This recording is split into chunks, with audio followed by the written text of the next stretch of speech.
Olá, hoje é segunda-feira, 24 de outubro e o Senado Notícias está no ar. O publicitário Marcos Valério foi convidado, mas não compareceu à Comissão de Fiscalização e Controle para esclarecer denúncias contra o Partido dos Trabalhadores. A comissão debateu medidas de combate à corrupção. A audiência da Comissão de Fiscalização e Controle foi realizada para discutir o combate à corrupção e para ouvir Marcos Valério. Condenado como operador do Mensalão, ele fez uma delação premiada em 2017 à Polícia Federal, no qual teria apontado um caixa clandestino do Partido dos Trabalhadores, que serviria também para lavar dinheiro do PCC. O publicitário não compareceu à audiência para esclarecer a denúncia, mas o senador Eduardo Girão, autor do requerimento, exibiu vídeos de Valério obtidos pela revista Veja, nos quais o publicitário comenta o depoimento à Polícia Federal. Fui conversar com o seu Silvio Pereira, né? O Silvio virou para mim e falou: Marco, o assunto de Santo André é que o Ronan quer revelar que, além dos ônibus, a gente recebia dinheiro de bingos, a gente recebia dinheiro dos perueiros. E que dentro desse dinheiro de bingos, tá? E eu conversei com o João Paulo Cunha sobre isso também, conversei com o senhor Vigílio Guimarães sobre isso, tá?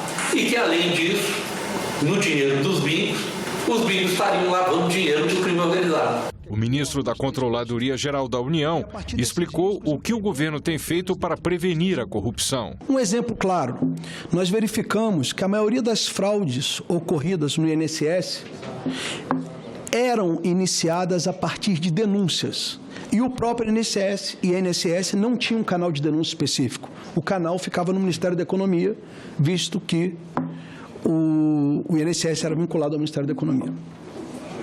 Imediatamente, verificando que as detecções de casos de corrupção no INSS ocorrem muito mais por denúncias, assim como ocorre nos órgãos de fiscalização.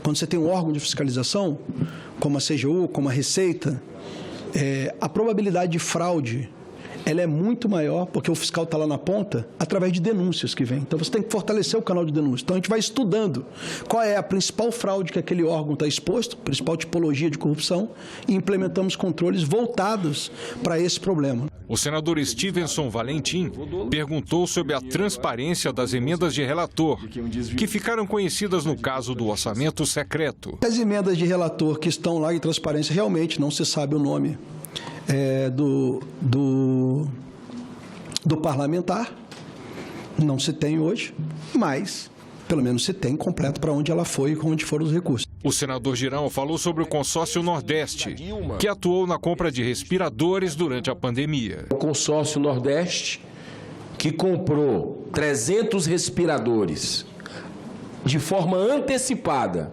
a princípio até sem nota fiscal, de uma empresa que eu fui em São Paulo. E eu vi que era uma empresa que funcionava num prédio residencial. Ela só tinha tido 2 notas fiscais na vida, uma foi de 48,7 milhões de reais. Esses respiradores superfaturados até hoje não chegaram no Nordeste. A prisão de Roberto Jefferson repercutiu entre os senadores. Neste domingo, o ex-deputado federal atirou contra policiais que tentaram cumprir um mandado de prisão contra ele em Levi Gaspariano, Rio de Janeiro. A ordem judicial foi expedida um dia após Roberto Jefferson ter xingado nas redes sociais a ministra Carmen Lúcia, do Supremo Tribunal Federal e do Tribunal Superior Eleitoral. O presidente do Senado, Rodrigo Pacheco, classificou como repugnantes as atitudes do ex-deputado federal Roberto Jefferson. Preocupa-nos quantos fatos desses a todo instante acontecem com as mulheres Brasil afora sem que tenhamos conhecimento. Puni-los e calá-los é obrigação moral das instituições, principalmente da Justiça Penal. O Estado Democrático de Direito confere liberdades ao cidadão, jamais o direito de praticar crimes e violar direito alheio. Flávio Bolsonaro disse que repudia qualquer agressão a policial. Deixo aqui minha solidariedade aos policiais federais feridos e espero que estejam bem. A senadora Elisiane Gama questionou como alguém em prisão domiciliar mantém um arsenal com fuzis e granadas. É inadmissível, agiu certo o STF. Eduardo Girão declarou que um erro não justifica o outro. Mesmo com descabido voto da ministra Carmen pró-censura, disse ele, desrespeitando nossa Constituição, ninguém deveria agredi-la. A prisão de Jefferson no inquérito ilegal é mais um abuso do ministro Moraes, mas usar da violência e ainda contra forças policiais é criminoso. Soraya Tronic disse que houve intervenção do Poder Executivo no episódio. Maculou o local do crime, permitiu tempo para destruição de provas antes da busca e apreensão, subjugou o Poder Judiciário. O senador Flávio Arnes se solidarizou com os policiais atingidos e repudiou a violência e o desrespeito às instituições. Já o senador Rodrigo Cunha disse que não se pode tolerar nenhum tipo de violência, porque a barbárie nunca deve ser a regra. Coragem não é se armar e sair atirando, mas respeitar as leis e as instituições, disse ele. Amanhã tem sessão plenária do Senado marcada para as 4 horas. Um dos itens da pauta é a medida provisória que libera a compra de vacinas contra a Covid pela iniciativa privada. A medida provisória em vigor desde junho permite que laboratórios privados possam comercializar vacinas contra a Covid-19 sem a obrigatoriedade de doar 50% dos estoques adquiridos para o Sistema Único de Saúde, como previa uma lei aprovada durante a pandemia. Com a melhora do quadro sanitário, houve a revogação dessa regra. O que isso quer dizer na prática? Agora, com essa medida provisória, as entidades privadas vão poder adquirir vacinas e disponibilizar essas vacinas aos interessados, claro que isso sem prejuízo da disponibilização das vacinas também no Sistema Único de Saúde por meio do Programa Nacional de Imunização. Ao editar a proposta em junho, o governo argumentou que o país já tinha doses suficientes para cumprir o calendário deste ano e ainda tinha 70 milhões de doses em estoque, o que justificaria a revogação da lei. A medida provisória foi aprovada pela Câmara sem emendas esta semana e precisa ser votada pelo Senado até a próxima terça-feira, dia 25, para não perder a validade. O plenário do Senado se reuniu na sexta-feira para homenagear educadores de todo o país. A sessão marcou o Dia do Professor, comemorado em 15 de outubro. Débora tem apenas 9 anos, mas já entende que a educação é muito importante para a sociedade. Ela deu seu recado durante a sessão especial do Senado, destinada a homenagear educadores pelo Dia do Professor. Eles não medem esforço na construção de uma escola pública de qualidade. São capazes de enxergar nossas individualidades, nos ajudando a construir nosso futuro. Então, quero agradecer publicamente às professoras e professores e pedir para que os senhores, que fazem as leis, reconheçam o valor do professor e lutem por melhores condições no desempenho dessa profissão tão importante. Seja qual for a carreira escolhida, todos nós temos na memória aquele professor ou professora que nos inspirou.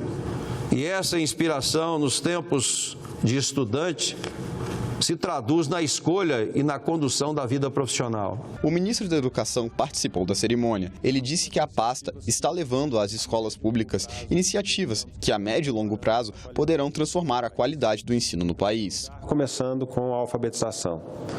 Nós sabemos, historicamente, os problemas que temos na alfabetização e, com a ajuda de centenas de especialistas em todo o mundo, nós construímos uma política de alfabetização com ações concretas de formação para auxiliar os professores nesse processo tão importante que é a base, é o pilar fundamental do processo educacional. A sessão contou com discursos dos homenageados. Gicileide é professora e disse que a classe precisa ser mais valorizada. Nossa profissão ela não é valorizada e eu digo isso com toda propriedade. Precisamos valorizar esse profissional. E sabe por que eu falo que precisamos valorizar esse profissional? Porque hoje, quando os estudantes saem do ensino médio, eles não querem mais ir para o magistério. Dificilmente. Então, senador, e esta casa precisa dar um olhar para essa profissão, porque senão daqui a 20, 30 anos isso vai virar um caos. Vai ter um colapso, porque não vai ter professor. O senador Confúcio Moura concorda. Quais são as causas desse provável apagão de professores? É justamente a desvalorização da categoria, a necessidade premente de uma proteção dos professores, a formação modificada, ajustada para a realidade brasileira de um novo professor. Outros parlamentares participaram da homenagem. O senador Guaraci Silveira lembrou do papel do professor na vida dos alunos. Vocês têm construído pessoas durante toda a vossa vida. Vocês têm trabalhado para construir conhecimento, mas muito mais do que conhecimento. Vocês constroem a história, vocês constroem a leitura, a ciência, a geografia, tudo isso. Mas mais do que isso, vocês constroem também caráter. O senador Wellington Fagundes destacou a volta às aulas depois da pandemia. Para que todas as nossas crianças tenham segurança na volta nas escolas, nesse mundo tecnológico tão exigente que vai ser, mas principalmente fazer com que a prática da educação não seja só uma falácia, mas, acima de tudo, seja o investimento maciço na nossa educação pós-pandemia. O Senado pode votar um projeto de lei que pretende permitir jornada especial de trabalho para pessoas com filho, enteado ou criança sob guarda judicial que tenha deficiência. Shirley é mãe do Caio, diagnosticado com autismo. Ela conta que até tentou, mas não conseguiu conciliar a vida profissional com os cuidados intensos que o filho precisa. Por isso, teve que deixar o mercado de trabalho. Eu sempre tenho esperança que vai melhorar para nós, né? Porque nós precisamos, né, de um apoio, de alguma coisa que possa melhorar para que a gente possa trabalhar como uma mãe qualquer, né, de uma criança normal. E é isso que o projeto de lei do senador Romário, em tramitação no Senado, quer garantir. Pessoas que têm um filho enteado ou criança sob guarda judicial com deficiência possam ter jornada especial de trabalho e assim conciliar os cuidados com o menor e a vida profissional. De acordo com o texto, se comprovada a necessidade por perícia médica, o trabalhador vai poder exercer horário reduzido sem prejuízo do salário, mediante convenções e acordos coletivos entre empregador e empregado. Raquel, mãe do Pedro, de 13 anos, diagnosticado com autismo, conta que enfrenta uma difícil rotina. Para ela, o projeto pode trazer mais qualidade de vida. É muito importante esse projeto porque a gente pode acompanhar os nossos filhos na terapia. Eu posso acompanhá-lo mais de perto dentro de casa para ensinar habilidades de vida diária. Sem falar que o autismo do meu filho é nível 3 de suporte, então requer uma atenção muito grande minha, né? Então, esse projeto só traz benefício para as famílias e para o desenvolvimento da criança com deficiência também. O Senado participa com 200 títulos da Bienal Internacional do Livro de Brasília. Interrompida por 2 anos devido à pandemia, a exposição pode ser visitada até o dia 30 no pavilhão de exposições do Parque da Cidade. Cerca de 100 expositores entre livrarias, distribuidoras e editoras de todo o país. Mais de 400 mil títulos. A Bienal Internacional do Livro de Brasília é considerada a maior feira literária do Centro-Oeste. Durante 10 dias, uma programação intensa vai acontecer aqui. Palestras, debates, oficinas, lançamentos e shows com artistas conhecidos. Hamilton de Holanda, Roberta Sá e a cantora Céu vão se apresentar na Bienal.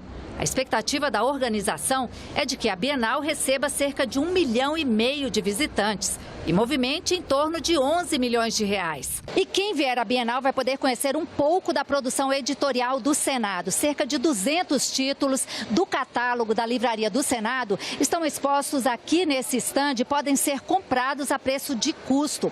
É um catálogo variado que inclui legislações diversas e até livros clássicos relacionados à história do Brasil que foram lançados pelo Conselho Editorial do Senado.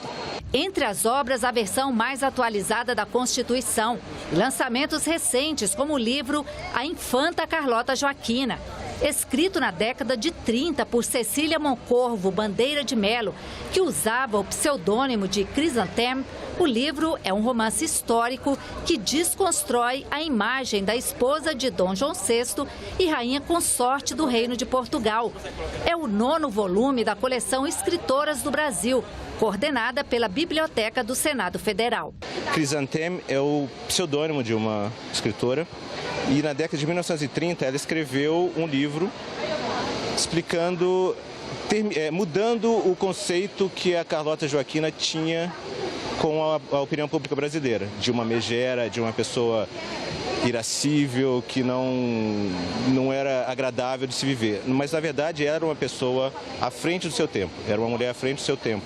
E a sociedade patriarcal, o machismo que era da época, né? Ela era esposa de Dom João VI, ela não podia se impor. Os livros da coleção em miúdos trazem a Constituição, o Estatuto da Criança e do Adolescente, o Estatuto da Igualdade Racial e a Lei Maria da Penha em quadrinhos. Uma forma de aprender de um jeito mais divertido. Quem visitar o estande do Senado vai encontrar também 3 obras lançadas em comemoração aos 200 anos da independência.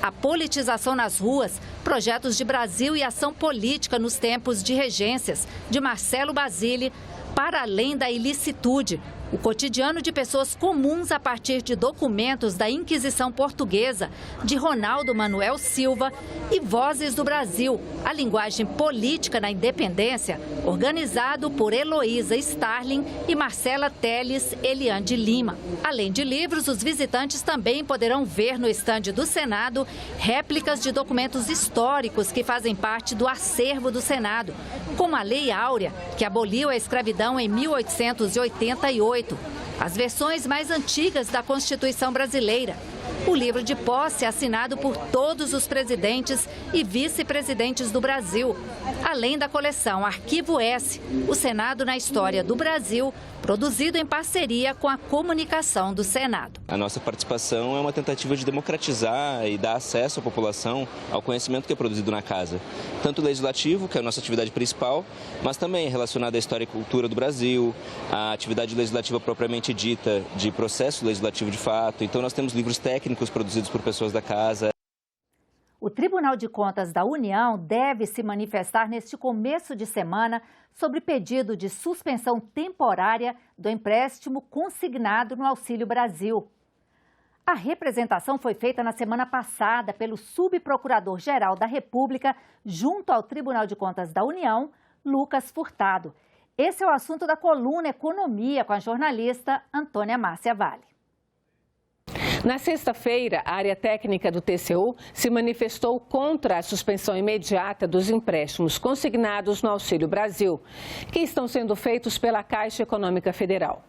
Ao contrário do que pede o subprocurador-geral Lucas Furtado, os técnicos do tribunal sugeriram ao ministro responsável pelo processo, Haroldo Cedras, que antes de suspender os empréstimos, ele dê 5 dias úteis para a Caixa Econômica apresentar documentos que respondam às questões apresentadas pelo Ministério Público.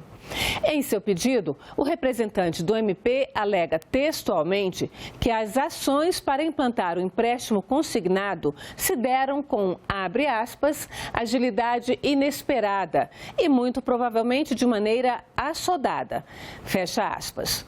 Lucas Furtado lembra que os empréstimos têm as mulheres como público-alvo, o que para ele mostra que a atividade da Caixa Econômica foi montada, abre aspas novamente, de modo a alcançar sobretudo mulheres, parcela do eleitorado na qual o presidente Jair Bolsonaro encontra resistência, fecha aspas. O consignado no Auxílio Brasil foi regulamentado pela Portaria 816 de 2022 do Ministério da Cidadania, pouco antes do primeiro turno das eleições. Antes da manifestação do Ministério Público Federal, que atenta para a possibilidade de uso político do consignado, o Instituto de Defesa do Consumidor elaborou nota técnica na qual afirma que a regulamentação do governo, abre aspas, infringe leis e regras de defesa do consumidor, como a lei do superendividamento e do mínimo existencial. Fecha aspas. O IDEC já contabiliza centenas de reclamações contra as condições de concessão do empréstimo pela Caixa Econômica. Apesar de a medida ser liberada para as instituições financeiras privadas, muitos bancos se manifestaram contra a adoção, alegando que ela deixaria os cidadãos de mais baixa renda em situação financeira ainda mais difícil ao longo do tempo.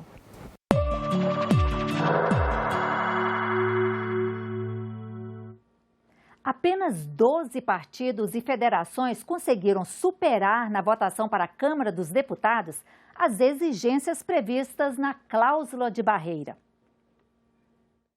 A votação de 2 de outubro foi além da disputa dos candidatos por um cargo eletivo. Dos 28 partidos e federações que concorreram às eleições deste ano, apenas 12 conseguiram alcançar a cláusula de desempenho ou cláusula de barreira exigida pela Emenda Constitucional 97 de 2017. Mas, afinal, o que é cláusula de barreira? O que muda na organização partidária? Qual o objetivo dos legisladores quando resolveram alterar a Constituição colocando essa exigência? Em termos constitucionais, a chamada cláusula de barreira estabelece que, progressivamente, até o ano de 2030, esses partidos precisam ter um desempenho eleitoral na Câmara dos Deputados, não no Senado, e isso é condição para eles partilharem do fundo partidário. Os critérios de desempenho exigem a eleição de, no mínimo, 11 deputados federais em 9 unidades da federação, ou um mínimo de 2% dos votos para a Câmara em pelo menos 9 unidades da federação, com um mínimo de 1% dos votos válidos em cada uma. O golpe de 64 dissolveu os partidos existentes e permitiu apenas 2, a Arena e o MDB. Em 1979, o regime militar reformou a lei e as agremiações tiveram que incorporar a letra P no início do nome. Assim surgiram PMDB, PDS, PFL, PDT e PT. A partir da Constituição de 88, o registro foi facilitado e a quantidade de partidos cresceu. Para os cientistas políticos, o efeito colateral dessa multiplicação foi o surgimento das siglas de aluguel, sem identidade ideológica nem representatividade. Daí surgiu a proposta da cláusula de barreira. O fato é que a cláusula de desempenho no Brasil, em qualquer lugar, ele tem o mesmo propósito, que é o propósito de exigir de cada formação partidária um mínimo de representação da sociedade para poder ter pleno funcionamento no parlamento. É importante que se diga que não representa a cláusula de barreira uma cassação do partido político ou a proibição de funcionamento, para evitar essa confusão. Alguns partidos tradicionais não conseguiram, nessa última eleição, vencer a cláusula de barreira e, portanto, não vão receber, não vão mais partilhar desse fundo partidário. Mesmo após as eleições, já se cogita de novas fusões, incorporações e novas federações, revela também que o sistema político anda em coerência, não é, com o que era pretendido com a Emenda Constitucional 97. E nós ficamos por aqui. Você pode rever as reportagens desta edição na nossa página na internet, senado.leg.br/TV. Obrigada pela companhia e até a próxima.